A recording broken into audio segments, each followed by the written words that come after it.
action. I'm giving you the tools, right? I'm giving you the sandbox. I'm setting the table for you. But it's up to you to decide what you want to eat. Master Chief is human. He's not a machine. He's not a set of armor with a big weapon. He's a human with resilience and courage. You know, and I was so looking forward to this moment because for Master Chief, you know, the stoic soldier, the man of few words, all that. But there was this progression, you know, in terms of his emotional side, even through the first 3 games. But this was going to be the great leap. What happens when that soldier starts to discover his humanity? We had to create a situation that was going to knock him out of his comfort zone.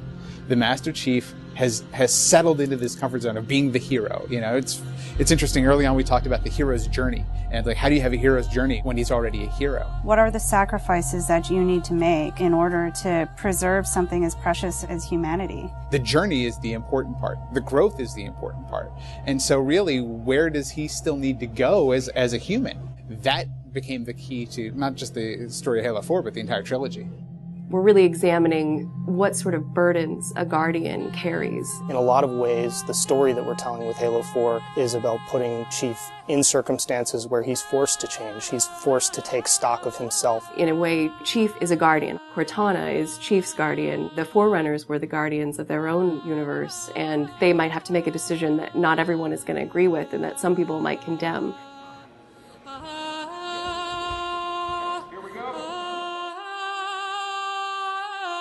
It's almost like you're a little kid and you're just playing make-believe again.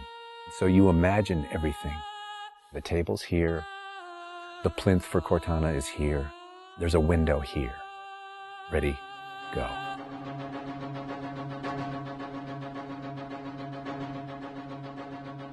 How can we immerse the player even more in this world that we've built around them? I'm not doing this for mankind. How can we have Chief have to deal with his own humanity? Everything had to be predicated by what the character needs were and what direction the characters needed to go in. The art direction specifically for Halo 4 isn't about creating an emotional tone for Halo 4, it's about creating an emotional tone for every single moment and experience that the player needs to understand. Similar to what we said is that, you know, we build what we need to see. We can't look too far this way, it starts to fall apart. But back in here, things are looking good. Film is like, I'm going to create something and it's going to be awesome and I'm going to polish it and I'm going to own it, but I'm going to share it with you, which is very different than game storytelling, which is I'm going to give you all the tools, I'm going to give you all the possibilities, and it's up to you to discover it. Answering questions and answering the directions that the narrative had already taken defined the path forward for us as we started to tell the story. We're always telling these huge, big stories. We've got Infinity, it's the biggest ship that has ever been launched. We've got Requiem, which is like the biggest Forerunner artifact we've ever found. But in the middle of all of that, we've got this very small personal story between Master Chief and Cortana. You tell a story with every detail that you put into a game. Immersion is really what allows somebody to believe your universe and also to become emotionally caught up in your universe. Ready to get back to work? I thought you'd never ask. How do we make sure the sights and the sounds and the things that they're feeling as a player inhabiting that suit really comes through more clearly? And you know, technology has allowed us to do that with much higher fidelity than back in the CE days.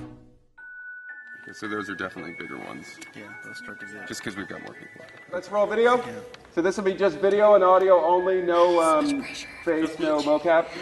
In that case, you won't mind if we return the favor. As we design these things, we put together the best plan. Until it actually touches an actor, it lacks humanity. Having the ability to work with the actors on stage, capturing their face, body, and voice at the same time, really gives us an opportunity to create an immersive experience for the actors. Working at Giant, we could have at least 8 actors in the same volume at the same time. So the objects that they're acting around and the people that they're acting with, against, through, and toward are there in the scene with them, and it makes a huge difference. We sent out a breakdown for the characters and how we wanted them to feel. We ended up getting 80 or 90 submissions back through our casting team. Casting for the Master Chief is tough. You need a performer that has a really raw physicality to him, and yet he has to, within the confines of this suit, be able to relate and relay emotion. I like to express myself. I freely do it. I wholly do it. I enjoy it.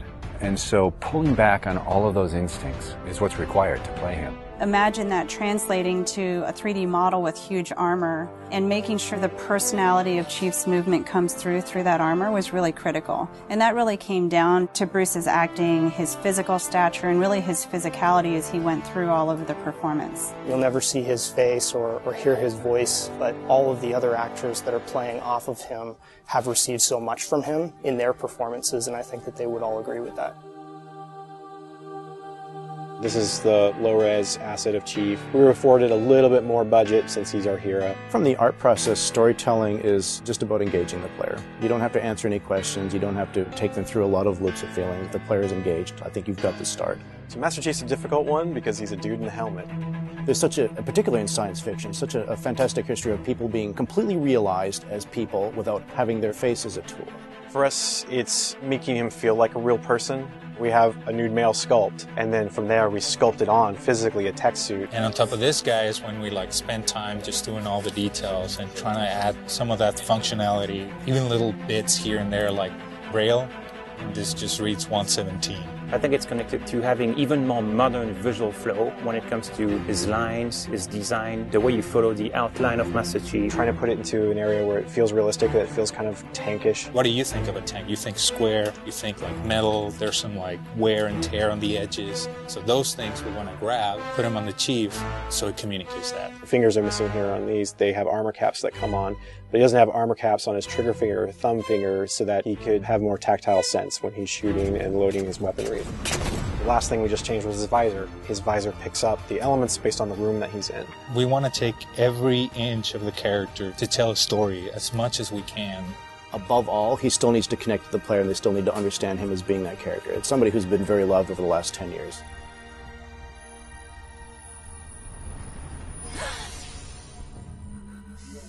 The irony here, right, is that we have a character who's not human at all in Cortana. I was put into service 8 years ago. She is the most human character that we have in the story.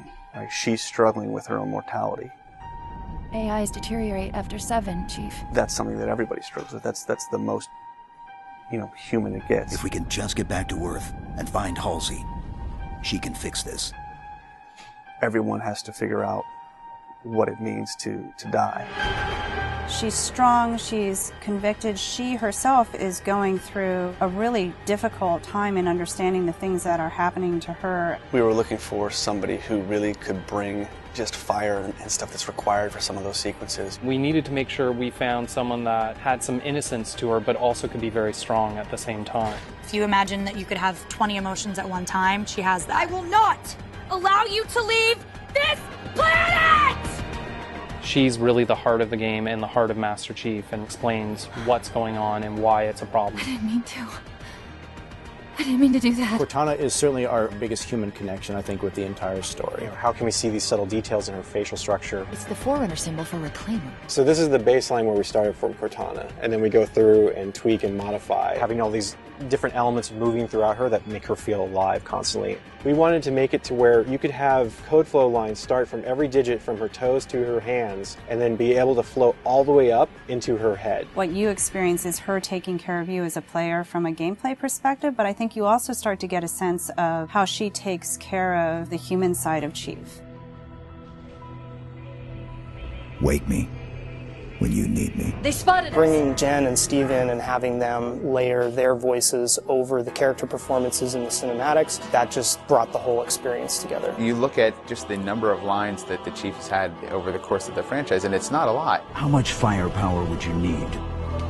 And yet people will immediately call you out on the Master Chief's voice being something very distinctive and important to them. The funny thing is that they've had this off-screen chemistry because they didn't actually meet until last year. Not only is this the first time they've ever sat together on a panel, this is the first time they've ever been in the same room or even met. So seeing them meet and seeing them have that chemistry in real life and seeing how they acted together in scenes, just felt like we just missed this opportunity for all these years to actually get them together and get something even more memorable and more exciting out of them. In the beginning, they were great choices for those characters. Steve has this very stoic personality that comes through in his few words. The same way Jen's voice is confident and it's strong, but it can also be playful.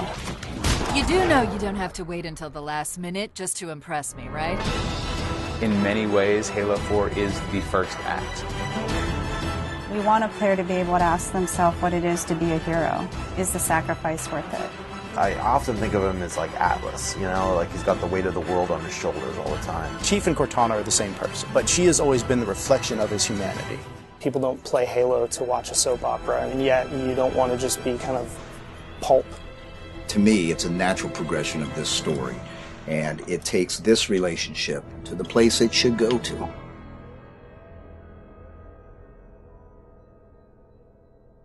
Don't make a girl a promise you can't keep.